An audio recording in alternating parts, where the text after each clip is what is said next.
Bonjour, aujourd'hui nous allons parler de sécurité et d'une nouvelle fonctionnalité d'SQL Server 2022, le Database Ledger ou la base de données de registre.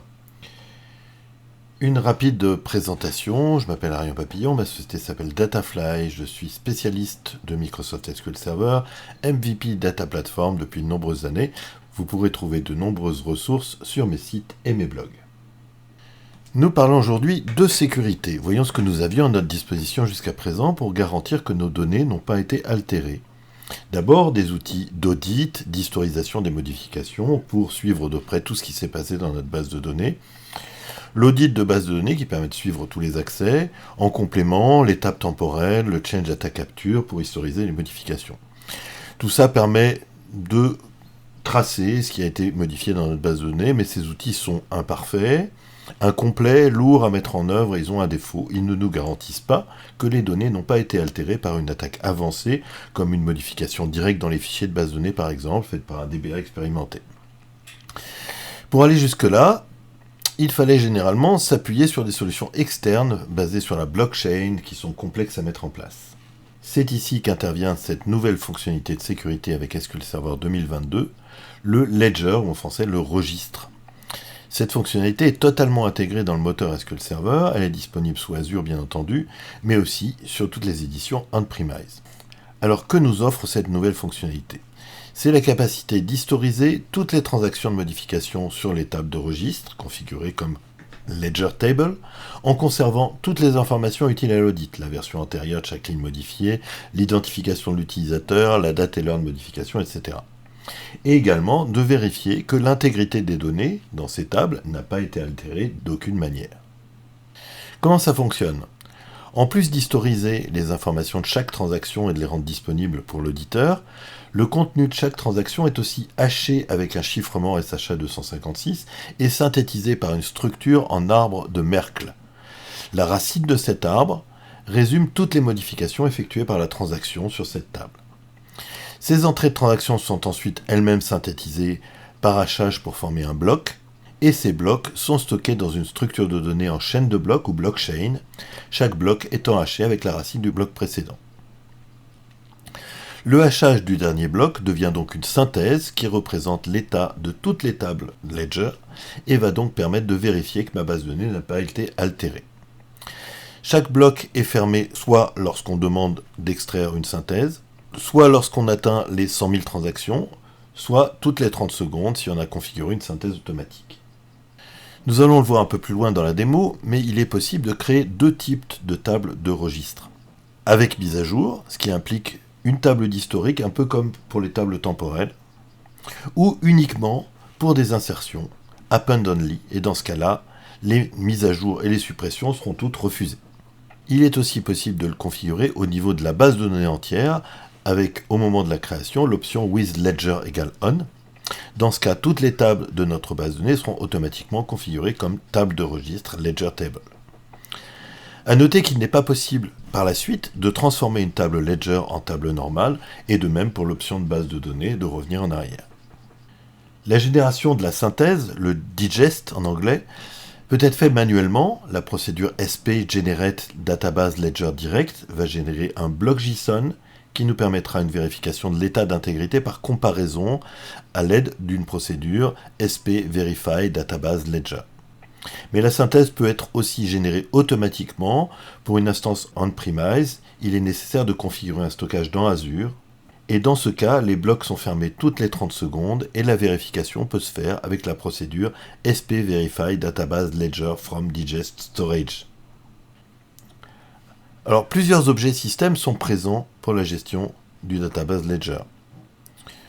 Une vue de Ledger, existante pour chacune des tables, une table d'historique uniquement pour les tables qui permettent les mises à jour, et une série de vues système et de procédures stockées système. Nous allons expérimenter tout cela avec la démonstration. Passons donc à la démo.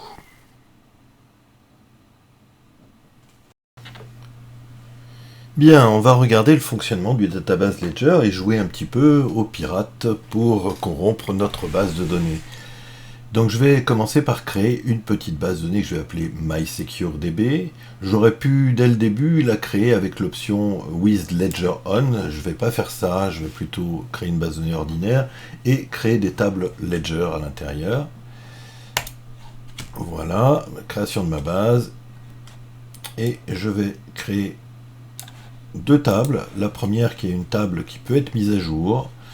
Une table de compte avec last name, first name et compte bancaire IBAN. Comme c'est une table qui peut être mise à jour, j'utilise l'option System Versioning égale On avec une table d'historique et l'option Ledger On bien entendu. Première table, je vais l'alimenter avec un certain nombre de personnes avec leur IBAN. Voilà. Tout ça. Et on va regarder ce que ça donne. Il y a 19 lignes. Voilà. Donc, un certain nombre de personnes avec leur IBAN. On peut bien entendu, dans cette table, faire une mise à jour. Je vais modifier à l'extérieur. Je vais le remplacer Alex par Alain. Et on peut bien sûr faire une suppression aussi. Et je vais supprimer Madame Tatouille Lara, first name Lara. Voilà pour ma première table. On va regarder ensuite comment on pourra tracer tout ce qui a été fait. Ma deuxième table va être une table Append Only, autrement dit uniquement des insertions. C'est la table des règlements. Donc les règlements, on ne peut pas les modifier ou les supprimer. Donc ma table paiement, qui est simplement un montant et le compte avec l'ID en clé étrangère, qui fait référence au compte de la personne à qui on fait le règlement. Donc l'option c'est Ledger égale On, et là j'utilise l'option Append Only égale On pour faire une table qui peut être uniquement insérée. Voilà, donc je peux faire bien sûr une insertion dans cette table. Je vais faire un versement de 100 000 € à la personne dont l'ID est numéro 5. Voilà, mais je ne peux faire aucun update ou aucun delete, qui bien sûr échoue avec un message d'erreur qui me dit que les mises à jour ne sont pas autorisées. Pareil pour le delete, les mises à jour ne sont pas autorisées. Au passage, ça m'a créé toute une série d'objets système qu'on va pouvoir visualiser. Donc on voit mes deux tables, account et paiement. Pour ma table account, j'ai une table d'historique. J'ai également, et là c'est valable pour mes deux tables, des vues Ledger, Account Ledger et Payment Ledger, qui vont me permettre la traçabilité. Vous remarquez que pour ma table paiement, bien sûr, il n'y a pas de table d'historique. J'ai en plus quelques colonnes cachées dans chacune de mes tables que je peux éventuellement interroger. Dans ma table account, j'ai 4 colonnes supplémentaires que je peux ajouter. L'ID de la transaction, puisque toutes les transactions du coup se mettent à porter un ID, et la transaction éventuellement, le end transaction ID, c'est la transaction qui a supprimé la ligne. Ici, ça, je ne peux pas les voir puisque j'ai interrogé directement ma table, donc je ne vois que les lignes existantes. Et puis la séquence dans ma transaction, j'ai inséré 19 lignes, donc j'ai une séquence de 0 à 18 qui correspond à chaque ligne que j'ai insérée. Pareil pour ma table paiement, où là j'ai pas de end transaction puisque je peux pas faire de suppression dedans, j'ai juste le start transaction ID et la séquence. Vous voyez que j'ai inséré une ligne tout à l'heure. Ma vue Ledger, elle, va me donner des informations supplémentaires. Si je prends la vue Account Ledger, elle va me donner une information supplémentaire qui est la transaction, la séquence, le type d'opération et le fait que c'est un insert. Ici, vous voyez que j'ai fait des inserts. Ici, d'ailleurs, j'ai fait une modification qui se traduit par un insert et un delete. Et vous voyez que j'ai l'ancienne valeur à l'extérieur et la nouvelle valeur, l'ancienne valeur à l'intérieur et la nouvelle valeur à l'extérieur. Et ma dernière transaction, ma transaction 1149 ici, qui était un delete. Donc j'ai la traçabilité de ce que j'ai fait. Pareil pour mes paiements, ma vue Ledger. Et puis j'ai également ma vue système 6 database ledger transaction qui, elle, va me donner encore une information supplémentaire, à savoir la date et l'heure précise pour chaque transaction et le compte qui a initié cette transaction et une colonne supplémentaire qui est le hachage de ma transaction. Avec la vue ledger plus la vue système database ledger transaction, je vais pouvoir me constituer un historique détaillé de mes transactions de manière à pouvoir l'auditer. Ici, on voit avec cette requête toutes les insertions qui ont été faites depuis le départ. Je les ai mises en ordre inverse, toutes les lignes que j'ai insérées. Ici, à partir de là, j'ai fait une autre transaction. Vous voyez que ici, j'ai fait un insert et delete. Ça correspond donc à mon update de tout à l'heure sur 2 lignes. Et ici, le delete de ma deuxième ligne. Je sais quand, je sais qui et je sais exactement quoi.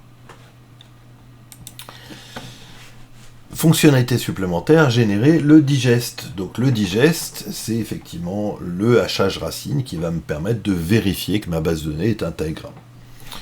Pour l'instant, je n'ai pas de bloc qui a été généré. Ce bloc, il va être généré à partir du moment où je génère mon digest. Le digest, c'est quoi? C'est une chaîne ici en JSON. Cette chaîne en JSON, c'est le hachage racine qui va me permettre de vérifier l'intégrité par comparaison. Donc je copie cette chaîne-là, et vous remarquez au passage que depuis que j'ai généré mon digest, j'ai un bloc qui a été généré. C'est le premier bloc, puisque pour l'instant, je n'ai pas généré d'autres transactions. Je vais pouvoir vérifier ce digest simplement avec ma procédure stockée SP Verify Database Ledger, à laquelle je vais soumettre le digest avec lequel je veux comparer. Donc je vais coller ma chaîne JSON ici et comparer pour ma table account pour vérifier, alors pour ma table ou toutes les tables Ledger, pour vérifier s'il y a un problème d'intégrité. Au passage, pour que on puisse lancer cette commande, il faut que ma base soit forcément en isolation snapshot. Voilà, là il me dit j'ai vérifié le dernier bloc, tout va bien, ok, il n'y a pas d'erreur. Alors, là c'était une génération du digest manuel. Encore mieux, on peut stocker le digest à l'extérieur de la base de données, et donc sur un stockage blob Azure. Pour ça, il faut d'abord que je crée des informations d'identification. Ça a déjà été fait, donc je ne vais pas le refaire. Derrière, je vais utiliser ma base de données et je vais modifier l'emplacement du stockage du digest. Ça va activer en même temps le digest automatique. Donc là, toutes les 30 secondes, SQL Server va générer un nouveau bloc et va aller le stocker dans Azure. Voilà, j'ai modifié.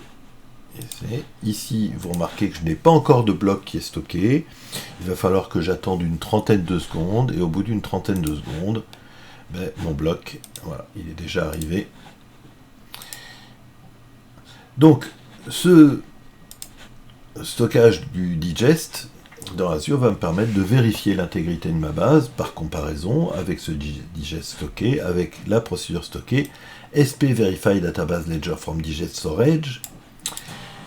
Et si je n'ai pas d'erreur, c'est que tout va bien. Voilà. Ledger vérification succeeded, dans la mesure où je n'ai pas d'erreur, sinon j'aurai un message d'erreur.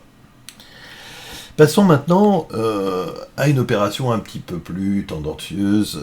Faisons un petit piratage de ma base de données.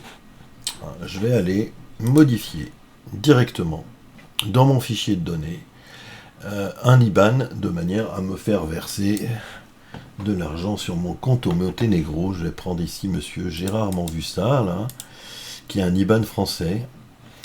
Je vois qu'il est dans la page numéro 568, donc je vais pouvoir aller localiser ma page 568 et l'afficher en clair avec une commande dbcc page. pouvoir ici localiser quel est l'offset précis où se situe l'IBAN ici, l'IBAN français, et pouvoir aller le remplacer. Donc déjà, je me génère en hexadécimal une chaîne de caractères d'un IBAN au Monténégro. Voilà. Et puis derrière, je vais pouvoir aller maintenant directement modifier dans ma page de données. Alors c'est une commande non documentée, bien entendu.